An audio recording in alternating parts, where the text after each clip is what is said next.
ខ្លួនជាស្រីខ្លះជាម្ដាយប៉ុន្តែស្ត្រីទាំងអស់នេះគឺធ្វើការមិនរើសអើងការងារនោះទេព្រមទាំងប្រថុយគ្រោះថ្នាក់ដោយធ្វើការនៅអគារខ្ពស់ៗ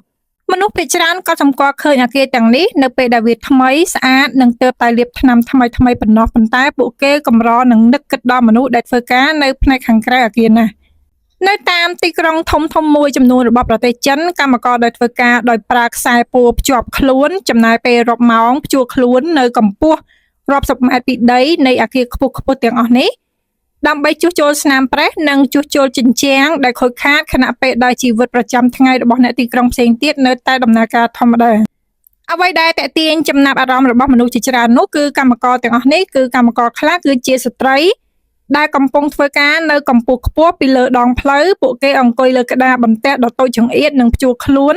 ដោយមានធុងនិងឧបករណ៍នៅក្បែរខ្លួនដើម្បីបំពេញការងារទាមទារជំនាញការអត់ធ្មត់និងភាពក្លាហានដែលមានភាពមោះមុតសម្រាប់ពួកគេមិនមែនជាការងារដែលសម្ដែងនោះទេមិនទាក់ទាញចំណាប់អារម្មណ៍ហើយក៏មិនចង់បានមុខមាត់អ្វីដែរអ្នកខ្លះស្ទើរតែមិនដឹងថាគេធ្វើការងារទាំងអស់នេះដោយប្រថុយជីវិតវាគឺជាការងារដ៏ពិតប្រាកដមួយមនុស្សជាច្រើនធ្វើការងារនេះដោយហេតុផលតែមួយគត់គឺដើម្បីចិញ្ចឹមជីវិតមនុស្សរាប់លាននាក់សុខចិត្តធ្វើការងារលំបាកគ្រប់យ៉ាងដើម្បីរកប្រាក់សម្រាប់បង់ថ្លៃផ្ទះជួលទិញម្ហូបអាហារឬសូម្បីតែបង់ថ្លៃសាលាកូនរៀននិងដើម្បីអនាគតដ៏ប្រសើរសម្រាប់គ្រួសាររបស់ពួកគេ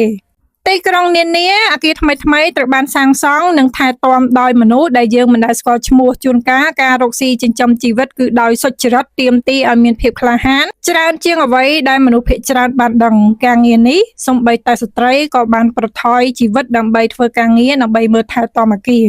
ដូច្នេះក៏មានការរើសអើងចំពោះការងារតូចធំរបស់មនុស្សនានាការងារណាក៏សុទ្ធតែមានតម្លៃឲ្យតែជាការងារសុចរិត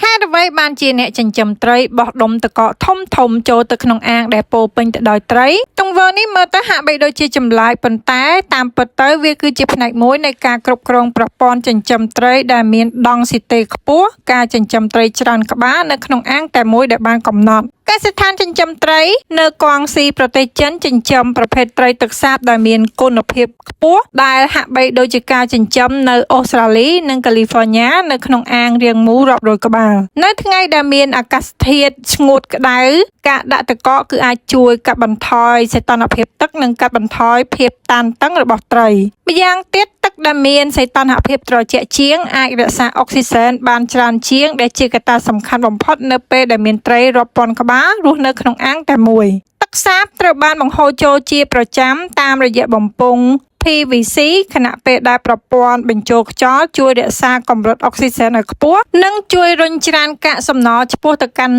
រន្ធបង្ហូរទឹកនៅចំកណ្ដាលអាងអ្នកចិញ្ចឹមផ្ដល់ប្រភេទចំណីជាបែបគ្រាប់អណ្ដែតទឹកនិងតាមដានយ៉ាងយកចិត្តទុកដាក់ថាត្រីមានប្រតិកម្មយ៉ាងដូចម្តេចចំពោះចំណីនោះដោយសារតែឥរិយាបថនៃការស៊ីចំណីគឺជាសញ្ញាដំបូងមួយដែលបង្ហាញអំពីគុណភាពទឹកនិងសុខភាពរបស់ត្រីគ្រប់ផ្នែកទាំងអស់នៃប្រព័ន្ធនេះចាប់តាំងពីលំហូរទឹករហូតដល់ការគ្រប់គ្រងសីតុណ្ហភាពត្រូវបានគ្រប់គ្រងយ៉ាងហ្មត់ចត់បំផុតព្រោះការផ្លាស់ប្ដូរត្រឹមតែបន្តិចបន្តួចក៏អាចជះឥទ្ធិពលដល់ត្រីរាប់ពាន់ក្បាលដែលនៅក្នុងអាងនោះហើយនឹងអាចបង្កជាផលខាតបង់នៃការចិញ្ចឹមត្រី